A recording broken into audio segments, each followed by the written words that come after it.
Looking back, Rakesh Sharma, the first Indian to travel to space on April 3rd, 1984. I think someday it might be possible that Soviet and Indian cosmonauts together will explore the unknown realms of space. Yuri Gagarin, New Delhi, 1961. Exactly 23 years later, on a freezing spring evening at Baikonur Cosmodrome on the vast greyish-brown steppes of Soviet Kazakhstan, 2000 kilometers from Moscow, Gagarin's words were proving prophetic. Wearing pearly white space suits with sea blue linings and crouched like racing car drivers inside the cramped module of the Soyuz T-11 spacecraft were Soviet cosmonauts Yuri Malyshev and Gennady Strekalov and Indian cosmonaut Rakesh Sharma. Emblazoned on their space suits was the ancient Indian emblem Surya, depicting the sun as an old man with a blazing red face, riding a golden chariot drawn by 7 divine horses into the sky. The Soyuz T-11, in which the cosmonauts were seated, was perched atop a 14-story high rocket that struck out like a giant dart against the backdrop of an azure sky and a Rajasthan-like landscape. Fluttering in the gentle breeze on flag posts 3 kilometers away were the Indian tricolor and the Soviet hammer and sickle. In India, about 2000 kilometers away, people hunched over their nickering television sets, watching the live telecast of the blast-off. The tension as the minutes ticked by was palpable. 10 seconds before blast-off, the Soyuz rocket and spacecraft, 300 tons of finely crafted alloys and chemicals, fumed like a primeval dragon. At precisely 6:38 p.m. Indian Standard Time, a computer in the Cosmodrome sent a tiny electrical pulse that ignited the rocket's propellants made from liquid oxygen and kerosene. Immediately, the rocket's cluster exhausts spewed out brilliant orange flames. A muffled roar shook the Cosmodrome as the spacecraft, powered by a thrust equivalent to 2 million horses, lifted majestically with agonizing slowness from the concrete launch pad. Then, as its engines built up thrust, the Soyuz T-11 pierced the vast blue expanse like a blazing meteor, lighting up the steppes for several miles around. Traveling at 24 times the speed of the sound, the spacecraft disappeared into the sky within seconds, leaving only a trail of woolly white smoke behind. Anxiously watching the spacecraft's progress on a color television screen in their flat on the 13th floor of an apartment complex in Star City near Moscow were Rakesh Sharma's wife Madhu and 9-year-old son Kapil. In a flat in Hyderabad, Sharma's aging parents Tripta and Devendranath watched the scratchy live telecast. Earlier, they had driven to a temple and a Gurudwara to pray for him.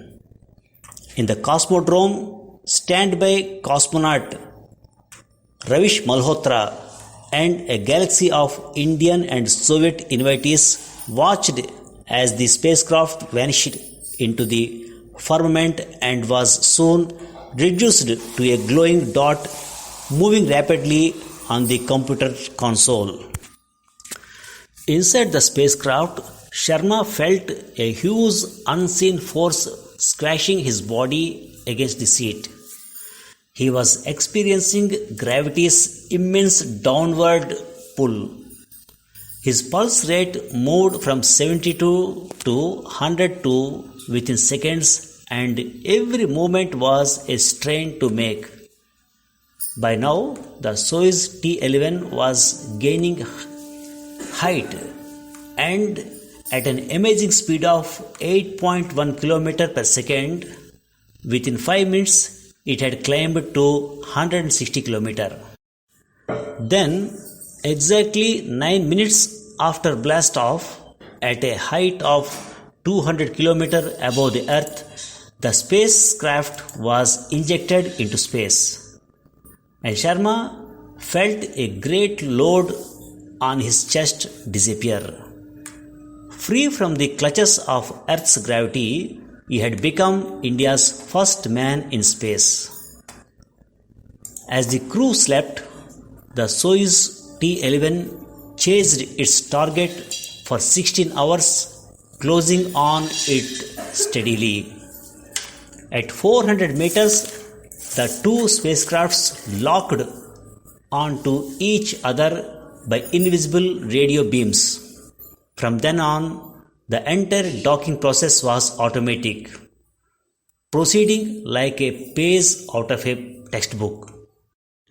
2 hours later, Leonid Kizim, commander of Salyut 7, flipped open the connecting hatch, and a smiling Sharma in olive green overalls floated through the tunnel like a snake straight into the arms of Kizim, giving him a bear hug.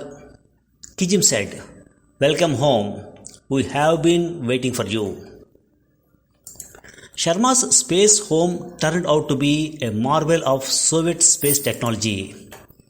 Aloft for 2 years, Salyut 7 has been orbiting the Earth ceaselessly, once every 88 minutes. Looking like a giant dragonfly in space, Salyut is as large as a 2-bedroom apartment, cylindrical in shape. For Sharma, this orbiting spacecraft was no novelty. 18 months of training had ensured that he knew exactly what to find where. And for short bursts of 10 minutes each evening, he took Indian television audiences on guided tours as eagerly as a new tenant showing off his new home. Dressed in casual green overalls, Sharma pointed out gadgets and experiments, eating and sleeping quarters, sometimes with the enthusiasm of a child, sometimes with the sure knowledge of a scientist.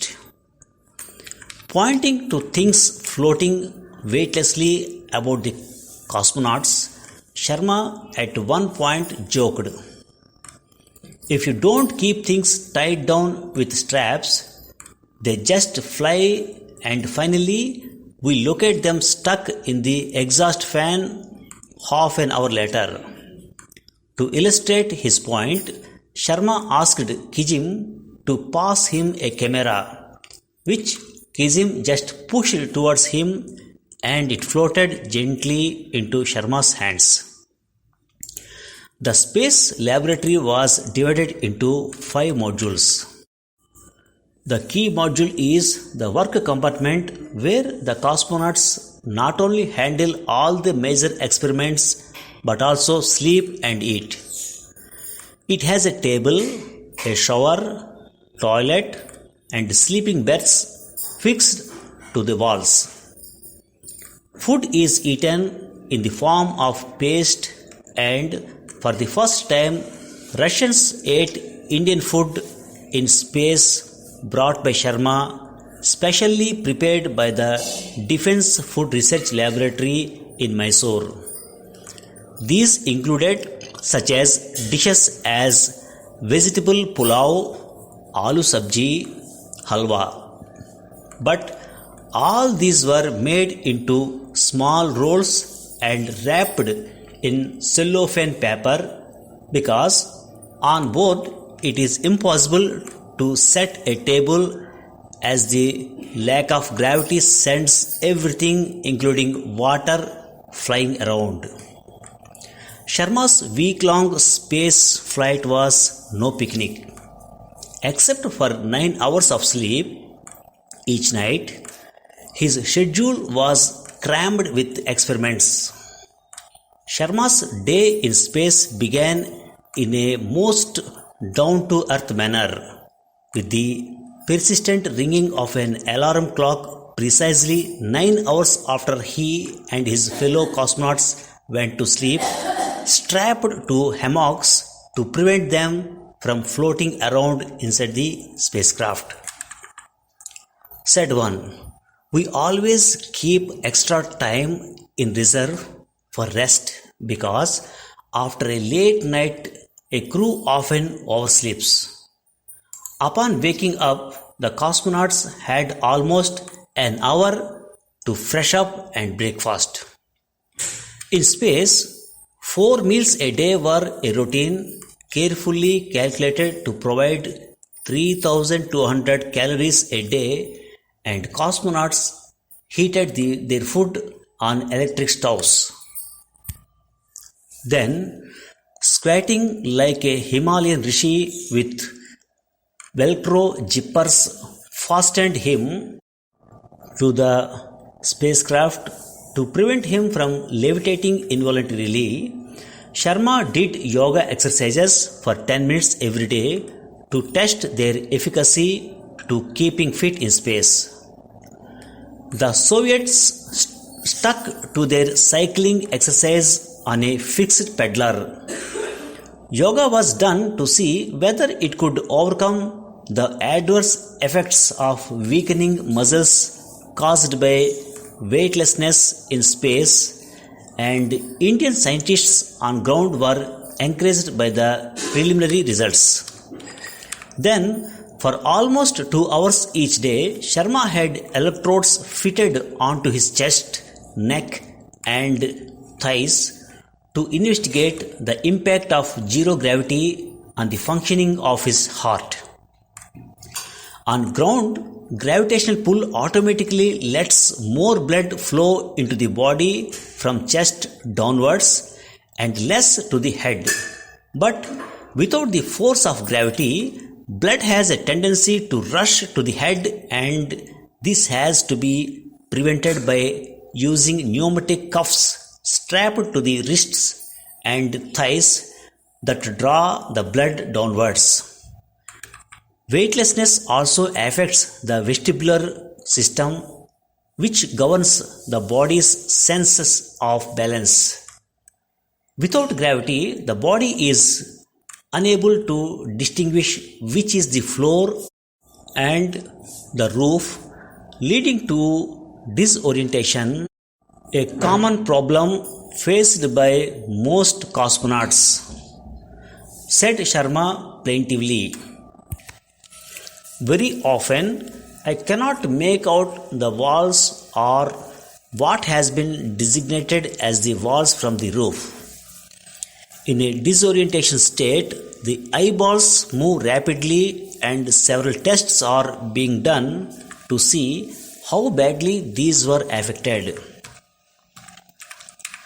Except for disorientation, Sharma did not experience any space sickness. In the beginning, he had a stuffy nose because of the increased blood rushing to his head, but doctors soon got rid of it by strapping on the pneumatic cuffs. He had a slightly elevated blood pressure from his normal 65 on ground to 80 on board, but doctors described that as natural.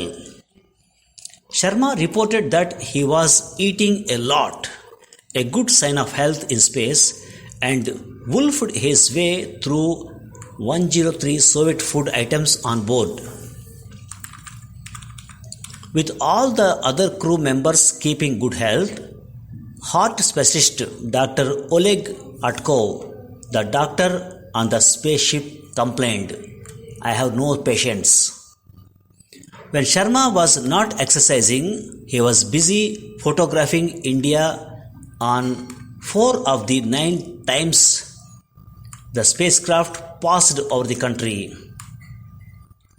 Using special multispectral cameras, Sharma photographed more than 60% of the country's area in an experiment that will help scientists map and study the nation's natural resources. The pictures Sharma took would save India 2 years of aerial photography required to map the same area. Sharma's cameras were so powerful that he spotted a group of mountaineers trying to climb up Mount Everest.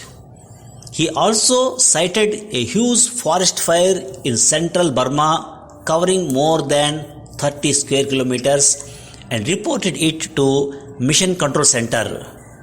The Burmese government was in turn promptly informed about it.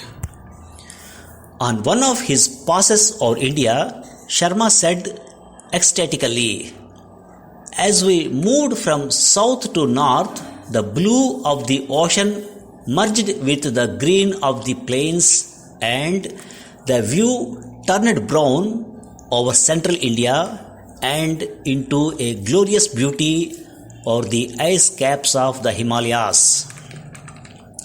He mused later, "From here there are no borders. The whole planet is one. It is difficult to understand why there is so much tension in the world. It looks very peaceful from up here." In fact, Sharma was like Alice in the wonderland of space travel. Whenever he found the time, Sharma said, "I just peep through the window and watch the timeless space."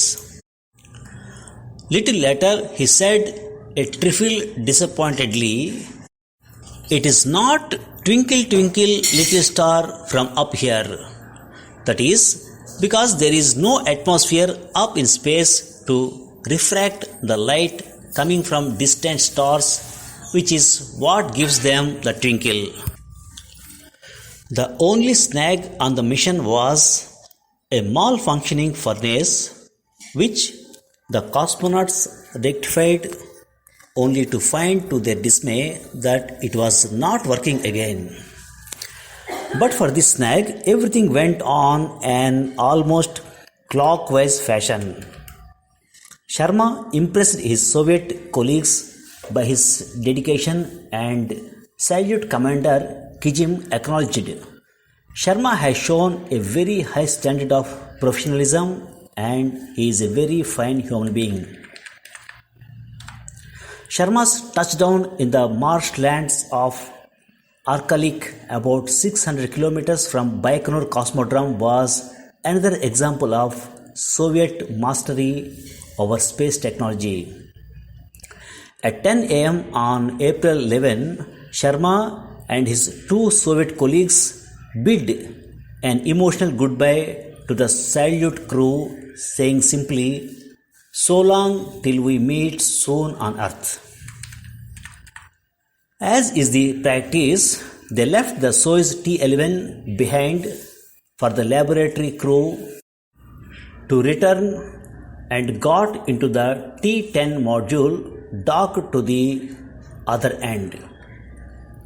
After a 3-hour wait inside T-10, in which they checked all the systems, they unlocked from Salyut with a slight popping sound and began their descent to Earth.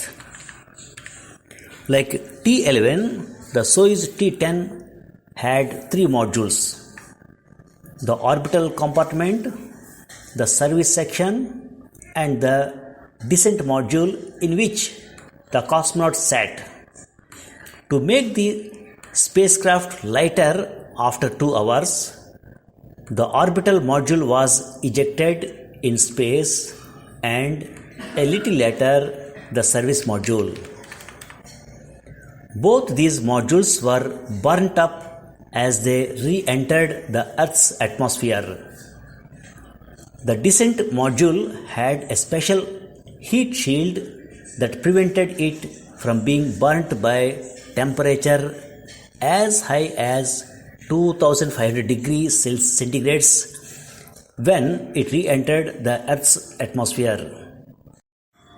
The cosmonauts did not feel the heat of their fiery re-entry because the module's inside was kept at the comfortable temperature of 20 degrees centigrade.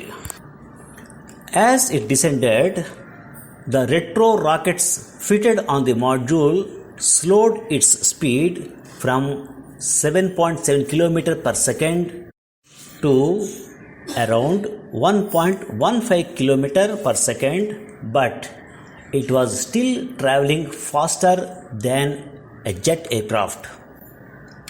To supplement the rocket's efforts, the brake parachute was opened, which brought the space down to about 80 meters a second before the main parachute fluttered out, slowing the module to almost bicycle speed. As it neared the ground, the retro rockets fired again, cutting the spacecraft's speed to about 3 meters per second. The module looked like a huge jam jar as it hit the marshy ground with a squelching sound.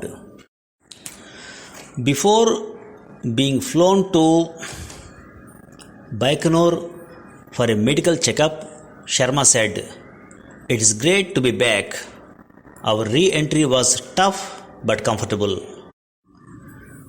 The major reason for everything working to such perfection was the elaborate 2-year preparation that went into selecting Sharma and his Indian colleague Rakesh Malhotra, the standby cosmonaut, before he was sent into space. The idea of a joint Indo-Soviet manned space flight was first suggested by the late Soviet President Leonid Brezhnev when he visited India in December 1980. India accepted the offer and set aside Rs 1.7 crore for the project nicknamed Pavan. The Indian Air Force was asked to select 2 cosmonaut candidates. The criteria laid down was excellent gradings in flying supersonic fighter aircraft and a high standard of physical fitness. Finally, Wing Commander Malhotra, aged 40, and Sharma, aged 35, who is a squadron leader, were selected from 150 who were found eligible.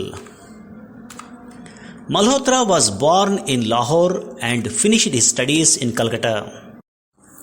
He has more than 3,400 hours to his credit and has flown a variety of aircraft. Patiala-born Sharma did most of his studies in Hyderabad before joining the Air Force in 1970. He has logged around 1,600 hours of flying. Both carried out several missions in 1971 Bangladesh War. After their selection, they were sent to the Yuri Gagarin Training Center in Star City near Moscow. The training involved a study of spacecraft technology and extensive simulation tests on ground models of the two spacecrafts. To get them acclimatized to weightlessness in space, they were flown aboard a specially equipped IL-76 aircraft which simulates conditions of zero gravity for short durations. Tragedy marred Sharma's life when his 6-year-old daughter Mansi died previous year following post-operational complications.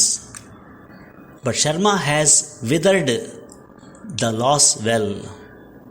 The moment Malhotra knew that Sharma was to go up in space, in a rare spirit of camaraderie, he started helping him to train. As Malhotra said, whether it is Sharma or me, it is an Indian who is flying. Observed General Bergov. Though he did not fly, Malhotra is a 100% cosmonaut.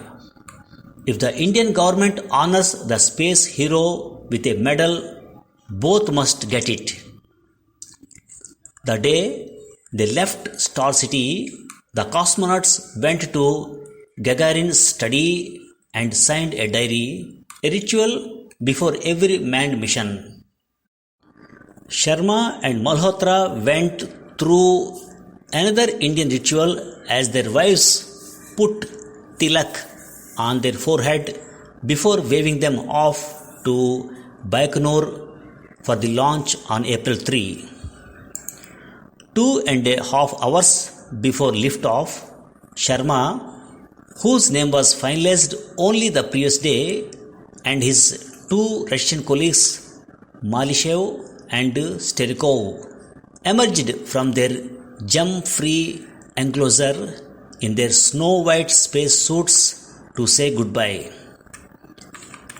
Among the onlookers were Dr. V.S. Arunachalam, scientific advisor to the Defense Minister, Ambassador Nurul Hassan, and Professor U.R. Rao, Director of the Space Department's Satellite Center. Sharma, relaxed and calm, and his crewmates boarded a sterile bus for a 3-kilometer drive to the foot of the giant rocket. As the distant crowd cheered and waved, without a glance behind, the crew took the elevator to the top and stepped into the Soyuz T-11 spacecraft. 2 hours later, it blasted off, and the rest is history. Much of the credit for the smooth running of the space flight goes to the 2,500 men and women, the unsung heroes of space flights, who work in and around the Mission Control Center at Kaliningrad. They keep track of the 2,000 computer channels that feed information constantly about the space laboratory and the health of cosmonauts. The Mission Control Center is a buzz of activity as engineers and scientists keep constantly in touch with the cosmonauts. As one of the members says, we cannot keep talking to each other all the time. The mission control works with such precision that the launch time was only 5 seconds off the schedule. After they landed safely, the 3 cosmonauts were given the Ashok Chakra by the Indian government, and the Soviet made Sharma a hero of Soviet Union. Ravish Malhotra was given the Kirti Chakra. Thank you for listening. Now some of the words and their meanings. I think someday it might be possible that Soviet and Indian cosmonauts together will explore the unknown realms of space, said Yuri Gagarin in 1961. Unknown realms. Realms means an area of interest. Yuri Gagarin's words were proving prophetic. Prophetic means saying correctly what will happen in future. Emblazoned on their space suits was the ancient Indian emblem Surya, depicting the sun as an old man with a blazing red face. Emblazoned means shown in order to be very noticeable. The tension as the minutes ticked by was palpable. Palpable means easily felt by senses or the mind. The spacecraft vanished into the firmament and was soon reduced to a glowing dot. Firmament means the heavens or the sky. Sharma's space home turned out to be a marvel of Soviet space technology. Aloft for 2 years, Salyut 7 has been orbiting the Earth ceaselessly. Aloft means up into air. Ceaselessly means continuing for a long time without stoppage. For Sharma, this orbiting spacecraft was no novelty. Novelty means new or different. He mused later. Mused means to think about something carefully and for a long time. The only snag on the mission was a malfunctioning furnace. Snag means a problem or a disadvantage. The module looked like a huge jam jar as it hit the marshy ground with a squelching sound. Squelching means the sound you produce when you walk on soft, wet ground. To get them acclimatized to weightlessness in space, they were flown aboard a specially equipped IL-76 aircraft. Acclimatize means to get used to new climate.